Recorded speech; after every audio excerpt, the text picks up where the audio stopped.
Please stand clear of the doors. Por favor, manténganse alejado de las puertas.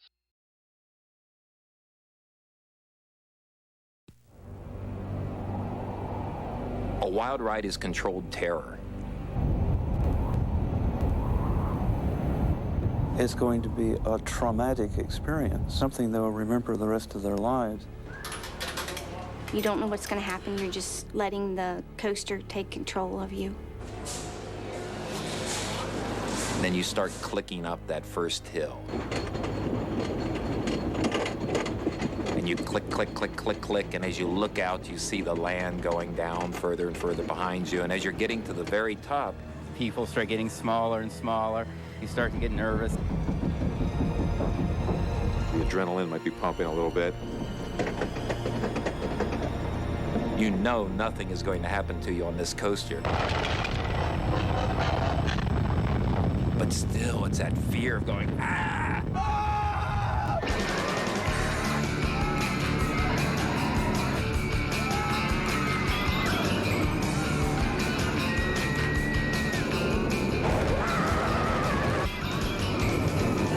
Great Wild rides are getting bigger, faster, higher, steeper. We are pushing the limits right now in the 90s of Great Wild rides.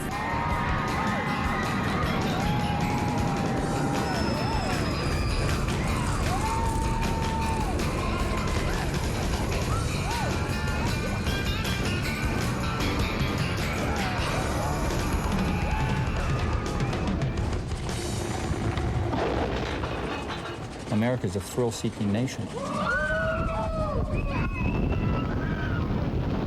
And we dominate the world of roller coasters. There's almost nothing else in the thrill biz that I'm aware of that matches that. It's all over in 1 to 2 minutes. True coaster fanatics can describe their favorite rides in every detail. And a truly great wild ride is measured in those details.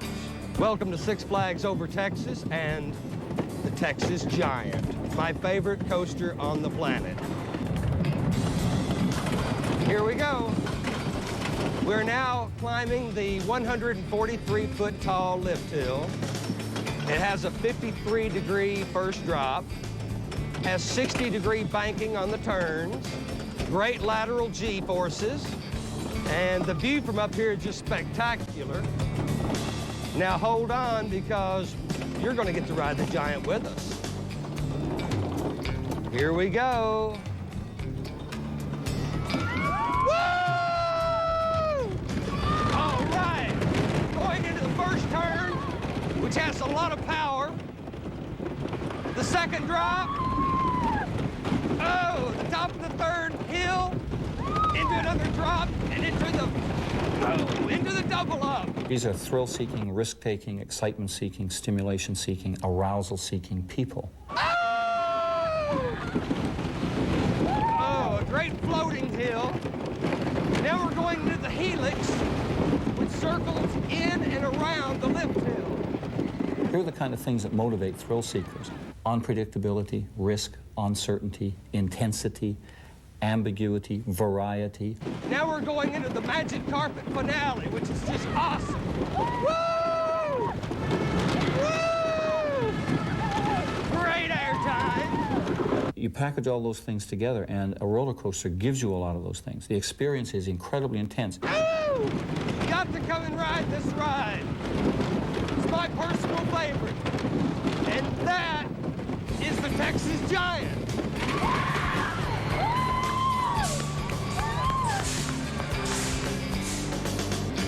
Well, there's always been money in terror. And I think people being people, we like to be scared. You go around that hill, and you think you're going back up that reassuring climb of the next hill, but you go down and through a tunnel instead. And that's terrifying.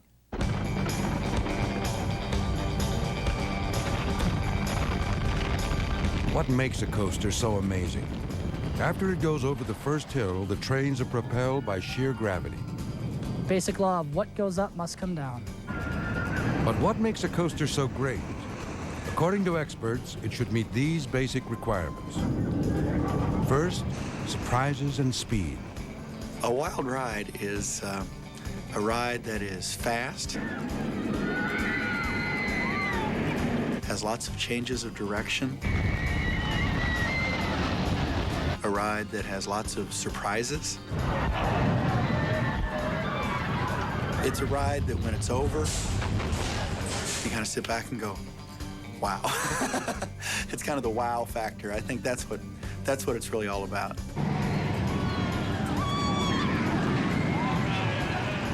Next. Airtime!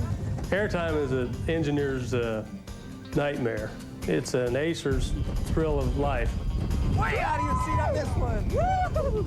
Airtime is sometime when you're riding this roller coaster and you become separated from the seat that you're sitting on. More airtime. All right. Airtime is also known as a negative gravitational or G-force. Yeah. At the other extreme, a positive G pushes you down at the bottom of the hill. Whoa, man. Lateral G pushes you to the side during a turn or curve. G-forces are what really make a roller coaster exciting. If you weigh 1 G, therefore you're weighing exactly what you weigh. If you weigh 2 Gs, that's twice your weight. 3 Gs is 3 times your weight. 3 Gs is a tremendous amount of Gs for a roller coaster. You don't really want to see a lot more than that.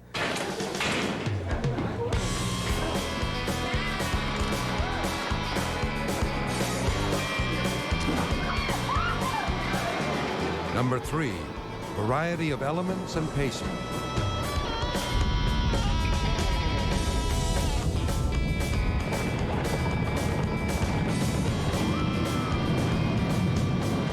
What makes a good coaster is a good variation on the kinds of movement you get on the ride.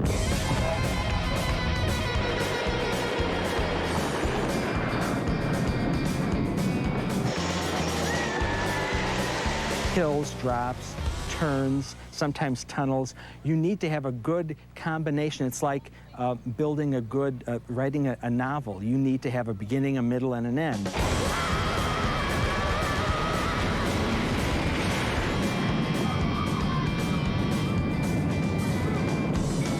Coasters need a good finale because at the end of the ride, you need to walk away with a smile on your face. And last on the list? Probably an oxygen tank on the unloading platform.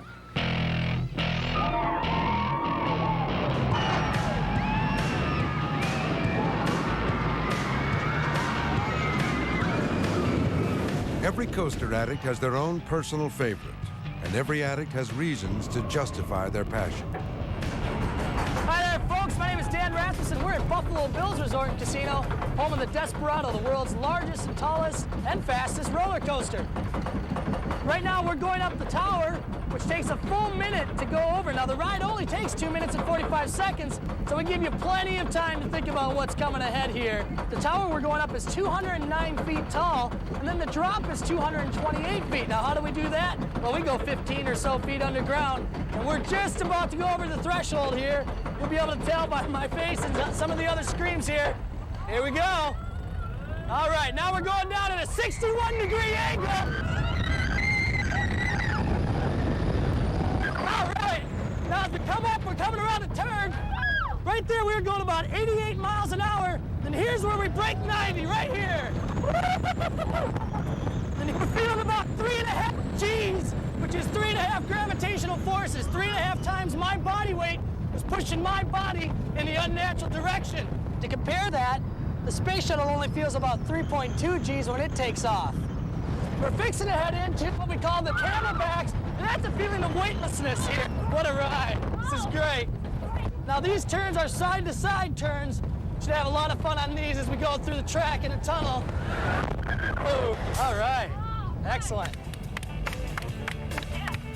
And there you have it, Desperado, the world's best roller coaster.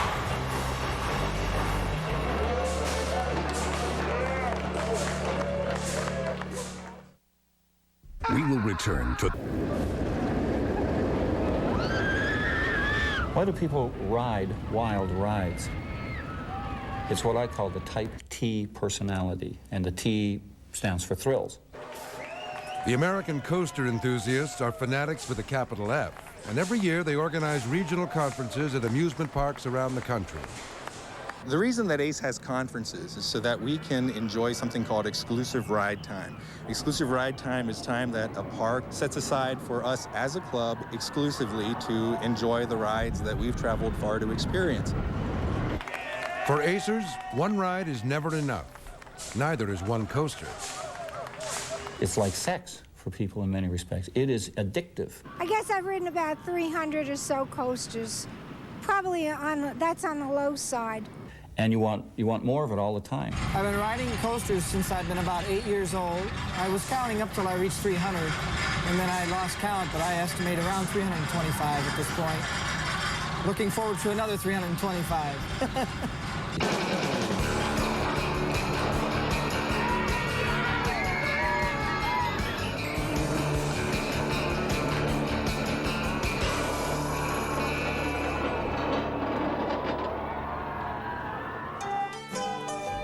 The first real roller coaster in America was found in the scenic mountains of Mauchunk, Pennsylvania. An old coal train began attracting a growing number of tourists. Its appeal? The track lasted 18 miles. 17 of it ran downhill. They let the car loose from the top of the mountain, and it rolled to the bottom, sometimes reaching 100 miles an hour. Yet it had a perfect safety record, and it led to many of the roller coasters we know today. But the roller coaster craze didn't go national until Lamarcus Adna Thompson erected his vision of a roller coaster at Coney Island, New York in 1884. It was called the Switchback Railway.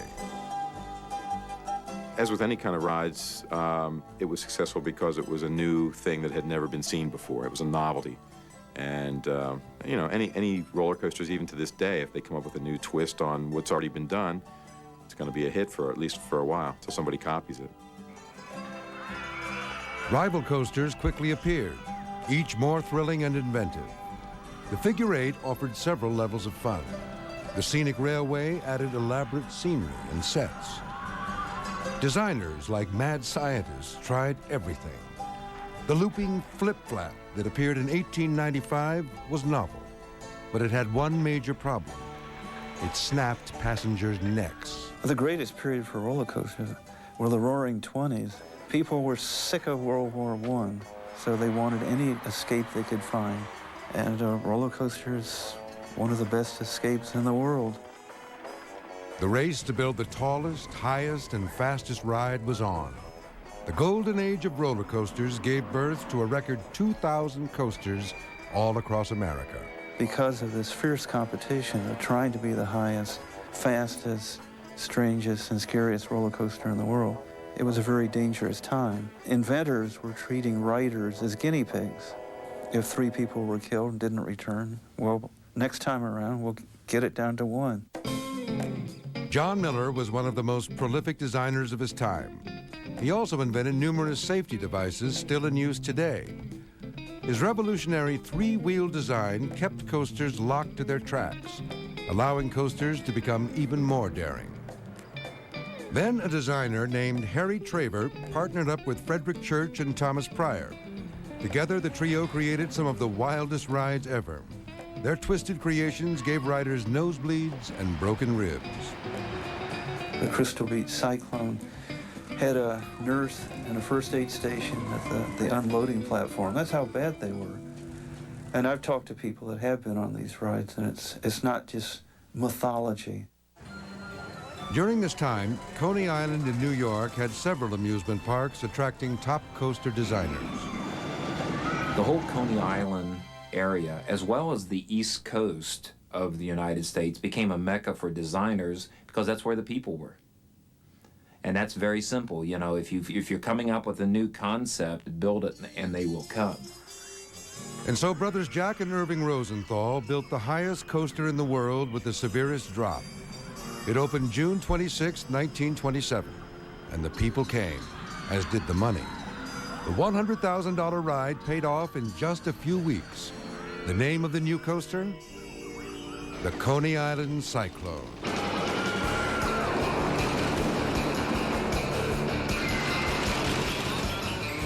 The cyclone is called a twister because it circles in and out of itself.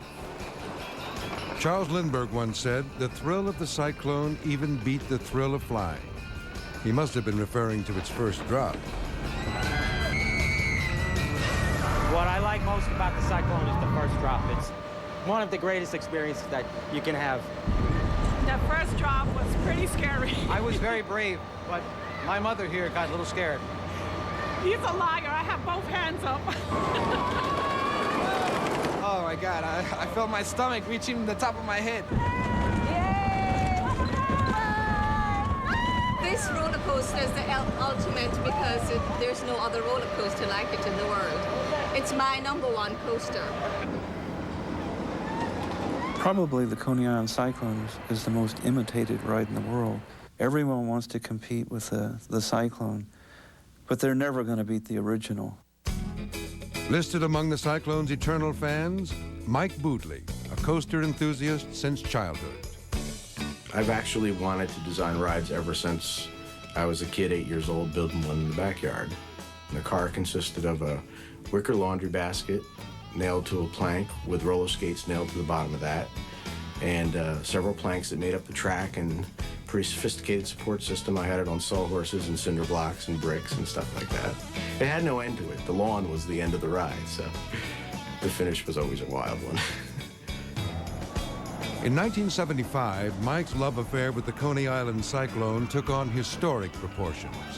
Mike was 17 when he wrote Astroland park owners to see if he could break the world endurance record on the Great Classic.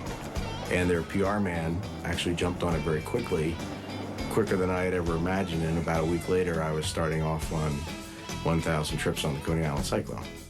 After 1,001 circuits, that's 606 cyclone miles and 45 hours eating hot dogs, Mike had broken the world record. To this day, Mike cares little for hot dogs, but he still loves the classic twister. Today, Mike is fulfilling his childhood dream as a coaster designer. But to create a great wild ride, he has to take the best thrills from the past and add a few tricks from today. You want people to run down the exit ramp and run right back up the entrance ramp. Or actually, you want them to run down the exit ramp and get back in line. You gotta have a line. We will return. People say there's nothing like the Beast. That's because it's the longest wooden coaster in the world, 7,400 feet long, the length of 2 or even 3 conventional coasters combined. The reason it got so long and so high is because we kept submitting these drawings to our general manager, who probably couldn't visualize what we were really submitting to him. And he would say, that looks good, that looks good. So we were just kept getting bigger and bigger, and it finally got to where it is today. Ride enthusiasts like Alan Ambrosini consider the Beast one of the nation's greatest rides. Okay, now we're slowly leaving the station and making our way toward the lift hill. On the vast majority of roller coasters have only one lift hill, and the lift hill is what starts the whole coaster in motion. All the way up the hill, you go slowly and you anticipate what's about to happen. That first big, fantastic drop that propels the whole ride. And we are just cresting the hill now, and we're about to go down, down, down! Yay!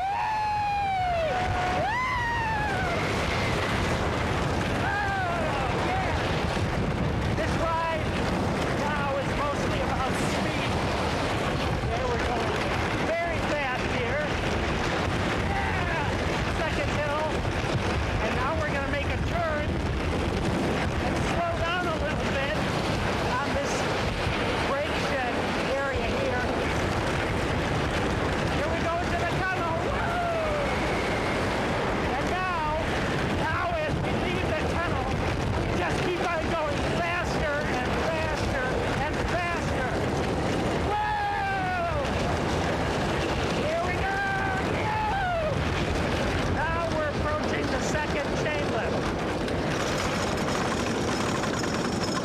I've ridden this hundreds of times. This coaster is absolutely phenomenal. Every time you ride it, it's got so much power and speed, and it always performs. Here we are at the top of the hill. We're letting go, and we're making a turn. We're going to drop into the double helix. Hold on!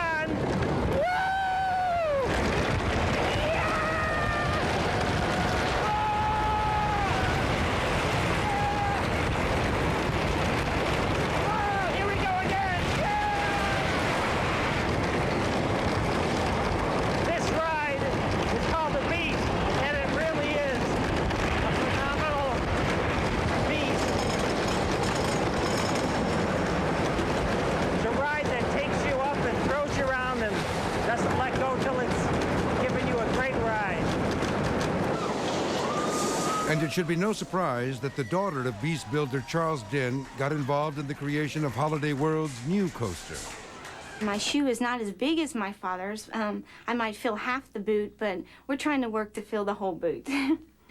With the Beast as their inspiration, it was time for the designers at Custom Coasters to create Holiday World's new wild ride. We talk to the owners quite extensively, and we go and make a field visit. We normally take a lot of photographs so that we can bring it back to the office and get a feel for some of the physical characteristics of the site. After the photos, the team produces design illustrations and a 3D topographic model. Then it's time to crunch the numbers into the computer. And you can actually just take the data file and write a program to read it, and then it will generate curves and entire drawings based on the numbers. From the computer, Larry and Bill produce 3D drawings of the coaster for drafting and construction purposes. This is an example of the finished product.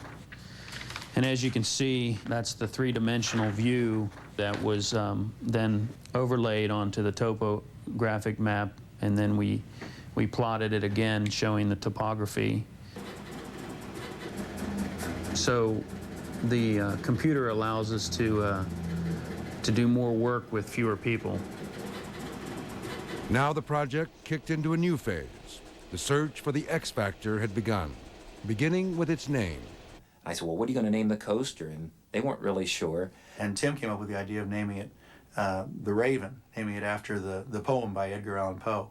People could pull into the station and say, nevermore, nevermore, am I going to ride the Raven? And it just kind of came like that. And I gave him a few suggestions about, one of them was to make the hills go all the way to the ground instead of coming up maybe 10 or 20 feet from the ground. You get a lot more speed at the bottom of the drop. You've got a bigger drop and more thrill. And it just adds a lot to the ride. Will was smart. He listened to all the different people, and he rode some rides, and he took the best from everything and made the Raven, which turned out to be a great coaster. The $2 million Raven isn't even the tallest, fastest, longest, or steepest coaster. Yet its powerful design made it the top #3 ride in the world in its opening year. We ended up with a winner. It's a humdinger.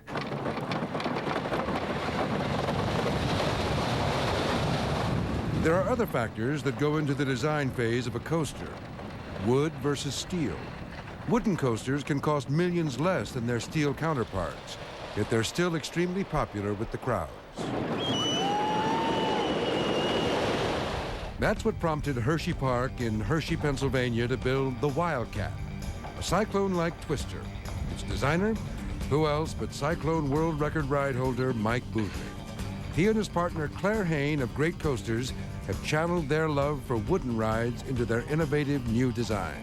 It's all turns. It does have the traditional humps and camelbacks, which are a lot of fun in it, but it also has 12 turns in it, and they're very fast turns. We go under and over ourselves 20 times during the course of the ride. The first drop, come down the elliptical turn, come to your pull out, and immediately turn the opposite direction. Their hearts can be at their toes at one time, and then they can be back up their head next time. They're gonna be screaming when they come down over here. Mike and Claire's Wildcat has attracted attention because their design dares to revive the fast and furious rides from the golden age. It harks back to the best of the past with the latest in modern ride engineering. This is our banked dirt turn. Basically, because when you're coming down off the hill, looks like you're going to be flying into the dirt bank we got down here, coming around here to our highest and steepest bank turn we have.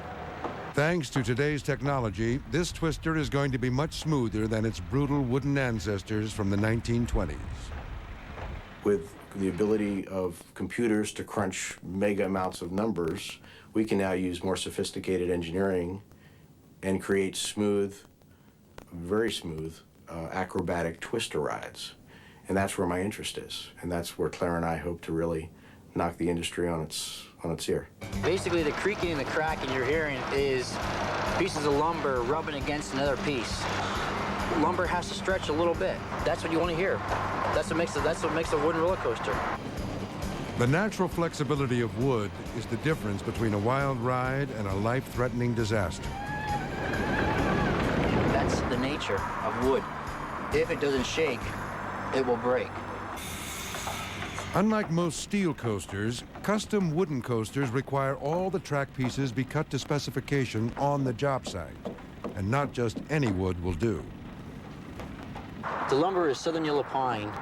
It has a treatment that protects it from the weather, for the heat, the constant heat and the rain and the moisture, and it also protects you from the insects. Because of the tremendous pressures applied by the train loads, braces and supports are constructed to absorb the stress. When the loads of the train, the weight, and the forces of the car pushes against the leg, that distributes the load down the brace and into the concrete on the outside. This leg, all this would be used for, will be for tipping. The weight of the concrete holds it from wanting to do a teetering. An 8-layered track provides additional support. It's 8 laminated 2x12s. The steel is for your wheels. The steel wheels run on the steel track. You got a top wheel, a side wheel, and you got a wheel that goes underneath the lip. Did you fix that bump that was down there? There's a bump right there, that point. On-site construction of the wooden coaster, however, has its own surprises. When you're building these things, when you get to be a point where you're 100 feet in the air, if the bent could be off out of square a 1/16 of an inch, by the time it gets to the top, it could be off 2 inches. So I try to adjust the center line of the track a little bit to make it fit to the turn. The moment of truth arrives when the coaster creator finally sees the pencil drawing board of 6 months ago become the standing, living, wild ride he can admire today. This is my baby. This is my first coaster with my own company, and I'm very pleased. I'm extremely pleased. All the hard work and the labor and all the cold days and snow and rain and the stress and tiredness all works out in the end by basically making people have fun is what it's all about.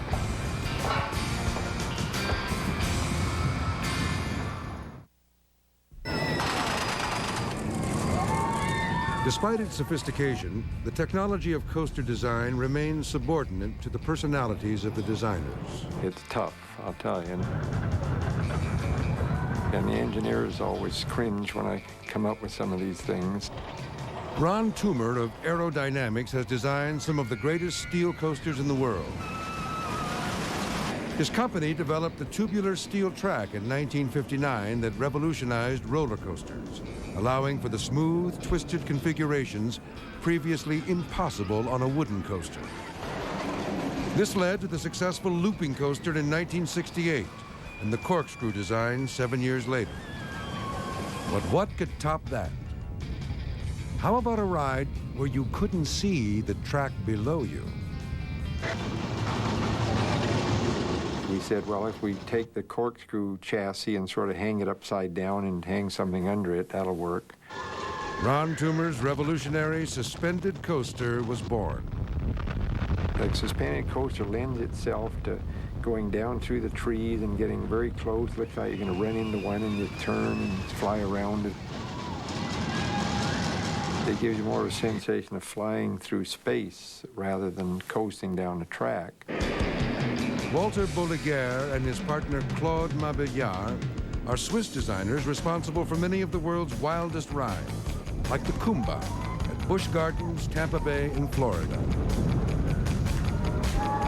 Their reputation reassures investors and allows their firm to risk increasingly big innovations, such as their diving loop.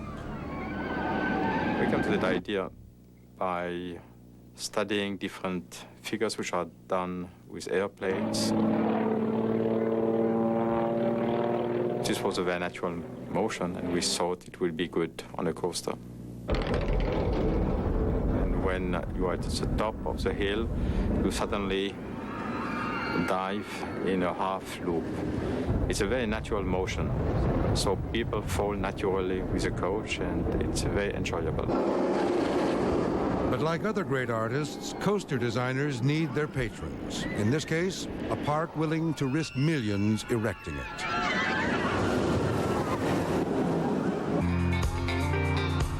Cedar Point Amusement Park overlooks scenic Lake Erie in Sandusky, Ohio.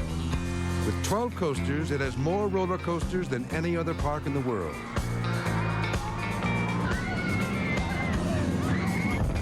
Keeping with their unique tradition, Cedar Point asked Walter and Claude to create the tallest, fastest, steepest, longest inverted coaster in the world. They also wanted the most inversions, 6. As is the case with most steel coasters, the main structural parts arrive straight from the manufacturer. After 9 months of assembly on site, Claude gave their latest coaster, called the Raptor, a run for its money. The designers again incorporated acrobatic aerial stunts and took Ron Toomer's suspended design one step further, pushing the track to its outer limits. Maybe the fact that we're coming from Switzerland, where there's a lot of ski lift, we thought maybe we do something like a chair, which is suspended without any floor, dangling feet, so that people really feel flying in the air with a lot of freedom. With this design, Bolliger and Mabillard had created the inverted coaster. Its innovative track allowed dangling riders to ride inside and outside the loops. For the designers and park owners, the $12 million bird of prey more than paid off. It soared to the top 3 spot when it debuted in 1994. Today we're riding Raptor. It's the tallest, fastest inverted coaster in the world. And we're going to be riding this thing. We're going up 137 feet. We're going to take a fall of about 60 miles an hour, and we're going to do a couple fun elements. And are you sure it's fun? Oh, it's absolutely fun. It's safe. You get a feeling of flying. It's going to be a wonderful ride, so please enjoy with us. Here it comes. We're going over the top, guys. And here we go. Enjoy the ride. As we go down the first drop, we're going to do a 100-foot loop. Our feet are above us. And now we're going to do a barrel roll, zero gravity, hard ride spin. And we're going into a cobra roll, which we go upside down, right side up, and then upside down. Oh, within a matter of here a few seconds. We're traveling at speeds over 60 miles an hour here. And we're doing now a corkscrew, which flips you over again. Now we get a little bit of time to think what we're going to do, and then we do a dip and flip, where you dip and flip. And we are going into our helix, which ends the ride, which you feel forces of gravity against your face. And then we exit the ride with a brake and a quick turn. And that's Raptor of Cedar Point.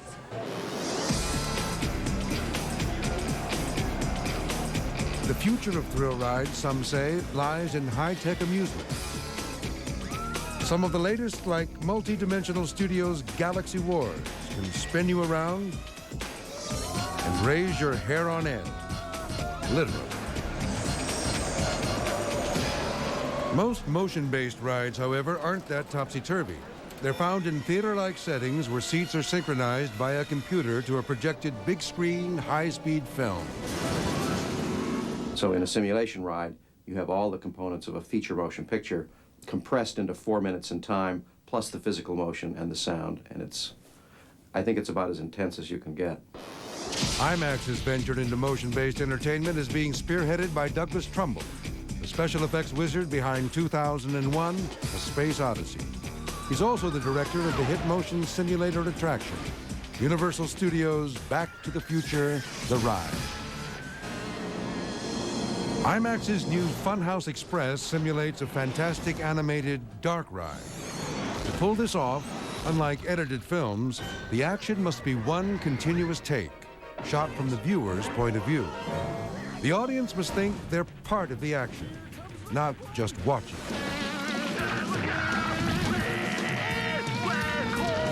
In our business of simulation, the ability to immerse you in a movie, we think, is much, much more powerful than just a roller coaster, which you know what it is. You know what a roller coaster is. You're not in a magical environment. Things can't hit you in the face. You can't go through things. You can't have characters come out. You can't have drama and suspense and action. Some of these pioneering new magical frontiers include the deep sea, where you can explore fantastic sea wrecks and endure dangerous encounters, as in Rhythm and Hughes's Safari Ride.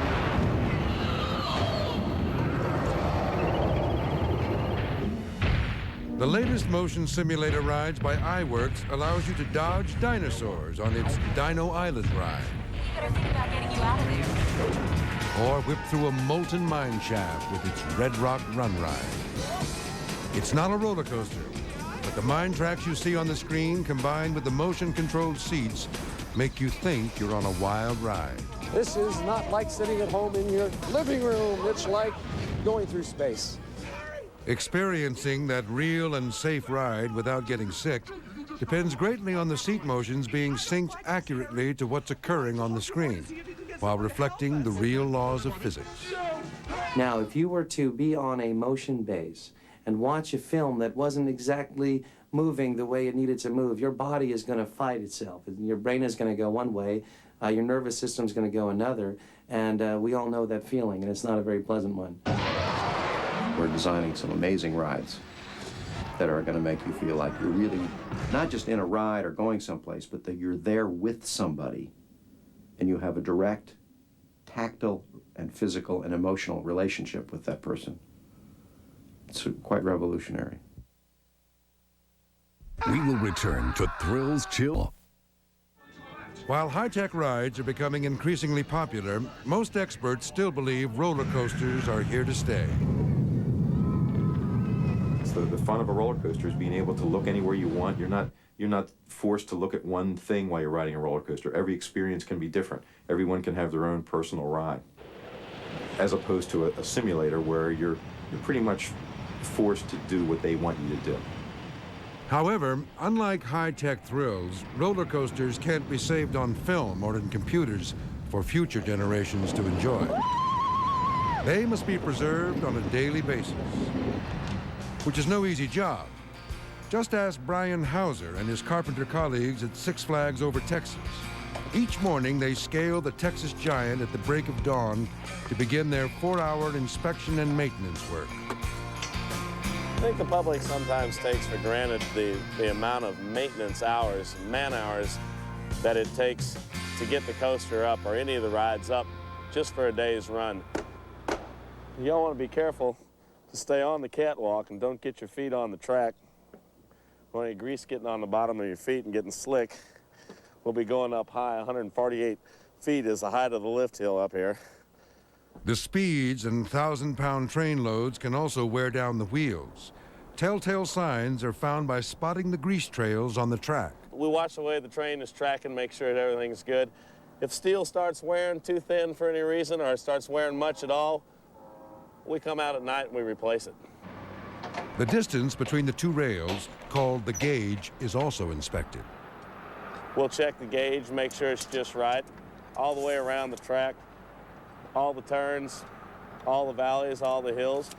While the carpenters continue their early morning safety and repair work, maintenance crews do the same with the trains. Compared to pre-flighting an airplane, because the type of inspections we do, it's all the working mechanisms have to be inspected and checked. Then, operations and maintenance personnel check the safety devices and run the trains to see how they're working and riding.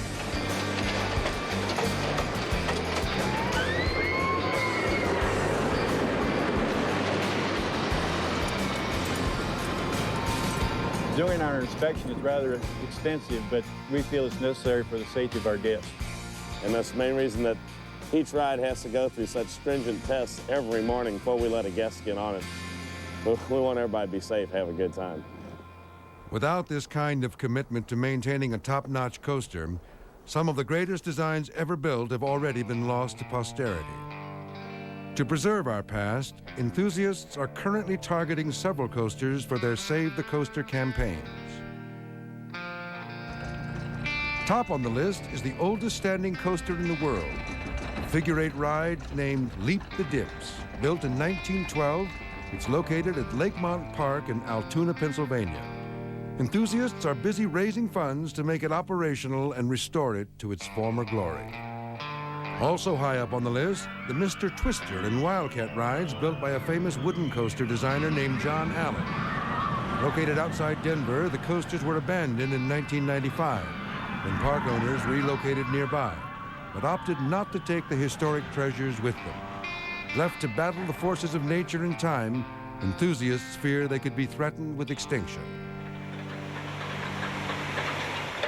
Belmont Park in San Diego was built in 1925 by legendary designers Thomas Pryor and Frederick Church. When the park closed down in 1977, enthusiasts feared the worst. I've been on 524 roller coasters, and I would bet that 300 of them have been ground under by bulldozers. So when we heard the Giant Dipper at Belmont Park, it was going to be the next to go, there was a mourning among all coaster buffs over the world. Fortunately, enthusiasts and volunteers stepped in to save the coaster. In 1983, they rolled up their sleeves and donated money and time. On August 11, 1990, the $1.2 million restoration project was complete. The ride was reopened and thrilled 1 million riders in its first year. It now averages as many as 700,000 riders each year. The Giant Dipper was a fortunate roller coaster because a group of people cared enough to get out and save what was a rotting heap of lumber and could see the possibilities for San Diego. Thanks to that effort, Robert Cartmel can today take us for a guided tour of the Giant Dipper. The first thing you notice about a roller coaster is the adrenaline starts flowing. This is a tricky coaster. It doesn't look that high, it doesn't look that wicked. But we're going through a tunnel to completely disorient you so you don't know where you are.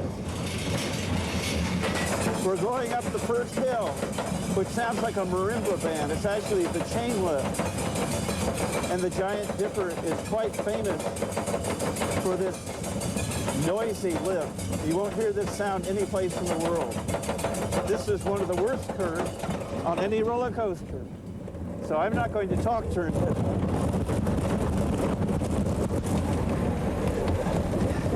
I'd like to scream, but it took my breath away. With one curve after another, it never lets up. A true sign of a great roller coaster. It's as frightening or scary as any roller coaster ever built. So you can see why this roller coaster is worth preserving.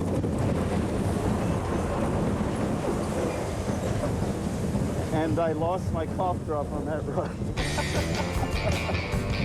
This is living proof that saving a classic coaster can be a smart business decision, as well as preserving history and making one great wild ride. The quest to build the ultimate wild ride will continue to amaze us. 20 years ago, if somebody had told me that we'd be over 200 feet today and doing all these things, I'd have thought they were crazy.